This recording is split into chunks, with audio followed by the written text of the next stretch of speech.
سبحان الله والحمد لله لا إله إلا الله الله أكبر. بسم اللہ الرحمن الرحیم. السلام علیکم. میں ہوں سید ضیاء تنسکھ منسکھ چینل کے ساتھ. میرے محترم ناظرین، آج میں جس موضوع پہ بات کرنے والا ہوں وہ موضوع انتہائی اہم ہے. ہم اسے اکثر نظر انداز کر دیتے ہیں. وہ ہیں نفسیاتی مسائل. ہمارے معاشرے میں نفسیاتی مسائل بہت تیزی کے ساتھ بڑھ رہے ہیں، جن کی بہت ساری وجوہات ہیں.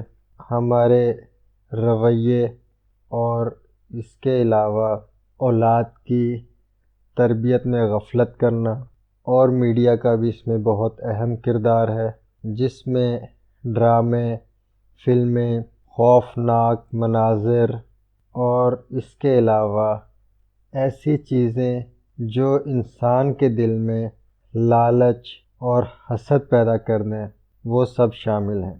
ہم نفسیاتی مسائل پر کچھ خاص توجہ نہیں دیتے. اگر ہمارے کسی فیملی ممبر کو کسی ایسے مسئلے کا سامنا ہو تو ہم اسے ڈاکٹر کے پاس نہیں لے کے جاتے، بلکہ یہ کہتے ہیں کہ یہ کوئی پاگل تھوڑی ہے جو ہم اسے نفسیاتی ڈاکٹر کو دکھائیں. خود ہم چند مسائل جو شروع کے سٹیجز کے ہوتے ہیں اس میں ہم یہی کہتے ہیں کہ بھائی میں کوئی پاگل تھوڑی ہوں جو نفسیاتی ڈاکٹر کے پاس جاؤں یا اسے اپنا چیک اپ کرواؤں.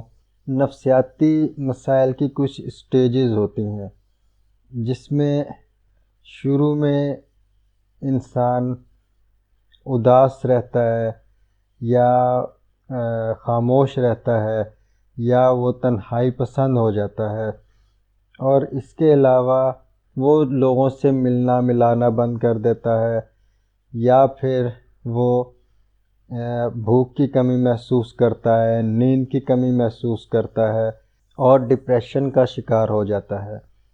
یہ اس کی شروع کی سٹیج ہے. اس کے بعد اگر ہم مریض پر توجہ نہ دیں تو یہ مرض دن بہ دن بڑھتا جاتا ہے، اور بعض اوقات تو یہ مرض ایسا بھی ہے کہ اس میں جنونی کیفیت طاری ہو جاتی ہے، اور ہم سمجھتے ہیں کہ شاید اسے کسی جن یا عصیب کا سایہ ہو گیا ہے، یا اس پہ کسی نے جادو کر دیا ہے، یا پھر اسے نظر لگ گئی ہے. جادو، جنات، عصیب اور نظر بد یہ بے شک برحق ہے، یہ سب بھی ہوتا ہے، لیکن اس کے ساتھ ساتھ علاج بھی کروانا بہت ضروری ہے.